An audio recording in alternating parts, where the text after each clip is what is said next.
ವಾರಣಾಸಿಯ ಜ್ಞಾನವಪ್ಪಿ ಮಸೀದಿ ಕುರಿತು ಪುರಾತತ್ವ ಇಲಾಖೆಯ ಸರ್ವೇಕ್ಷಣಾ ವರದಿ ಬಹಿರಂಗಗೊಂಡಿದೆ. 839 ಪುಟಗಳ ವರದಿಯಲ್ಲಿ ಸ್ಫೋಟಕ ಅಂಶಗಳು ಬಯಲಾಗಿವೆ.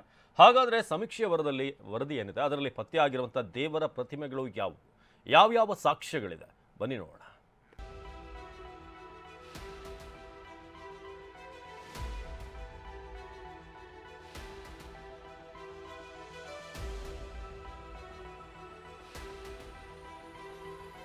ಜ್ಞಾನವಾಪಿ ಮಸೀದಿ ಗೋಡೆಯ ಬಳಿ ಗಣೇಶ, ಹನುಮ, ವಿರೂಪಗೊಂಡ ಶಿವಲಿಂಗ, ಶಿಲಾಶಾಸನ, ನಾಣ್ಯಗಳು ಪತ್ತೆ.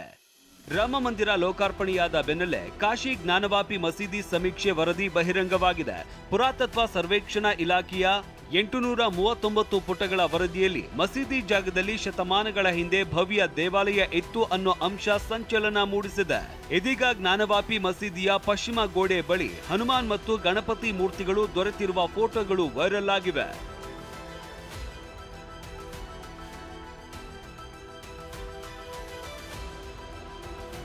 ನಿಮ್ಮ ಉಬ್ಬಿದ ರಕ್ತನಾಳಗಳ ಸಮಸ್ಯೆಗೆ ಎವಿಸ್ ಆಸ್ಪತ್ರೆಯಲ್ಲಿ ಕೇವಲ 30 ನಿಮಿಷದ ಲೇಸರ್ ಚಿಕಿತ್ಸೆಯೊಂದಿಗೆ ಮುಕ್ತಿ ಹೊಂದಬಹುದು. ಹೆಚ್ಚಿನ ವಿವರಗಳಿಗಾಗಿ ಸಂಪರ್ಕಿಸಿ 8088837000. ಅಷ್ಟಕ್ಕೂ ಪುರಾತತ್ವ ಇಲಾಖೆ ನೀಡಿದ್ದ ವರದಿಯಲ್ಲಿ ಇರೋದು ಏನು ಅಂತ ನೋಡೋದಾದ್ರೆ, ಮಸೀದಿ ಸರ್ವೆ ವೇಳೆ ಶಿವಲಿಂಗ, ವಿಷ್ಣು, ಕೃಷ್ಣ, ಗಣೇಶ, ಹನುಮಾನ್ ಮೂರ್ತಿ ಪತ್ತೆಯಾಗಿವೆ.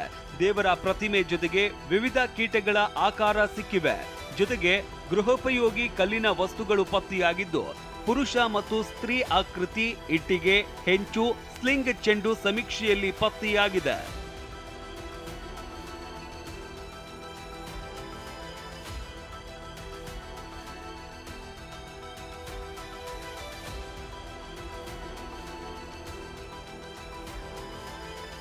ಇನ್ನು ಮಸೀದಿ ಸಮೀಕ್ಷೆ ವೇಳೆ ಕೆಲ ನಾಣ್ಯಗಳು ಲಭ್ಯವಾಗಿದ್ದು, ಇವು ವಿಭಿನ್ನ ಕಾಲಮಾನಕ್ಕೆ ಸೇರಿದ್ದವಾಗಿದೆ. ಇವುಗಳಲ್ಲಿ 3 ನಾಣ್ಯಗಳಲ್ಲಿ ಪರ್ಷಿಯನ್ ಭಾಷೆಯ ಬರಹ ಇದೆ. ಇವು ಮೊಘಲ್ ದೊರೆ ಶಾ ಆಲಂ ಕಾಲಮಾನದ್ವು ಎನ್ನಲಾಗಿದೆ. ಜೊತೆಗೆ 64 ನಾಣ್ಯಗಳಲ್ಲಿ ಬ್ರಿಟಿಷ್ ಆಡಳಿತದ ಬರಹಗಳಿದ್ದು, ಈಸ್ಟ್ ಇಂಡಿಯಾ ಕಂಪನಿ, ರಾಣಿ ವಿಕ್ಟೋರಿಯಾ, 4ನೇ ಎಡ್ವರ್ಡ್ ಸೇರಿದ್ದ ನಾಣ್ಯಗಳು ಪತ್ತೆಯಾಗಿವೆ. ಜೊತೆಗೆ ಮಾಧವರಾವ್ ಸಿಂಧಿಯಾಗೆ ಸೇರಿದ್ದ ತಾಮ್ರದ ನಾಣ್ಯ ಸಿಕ್ಕಿದೆ.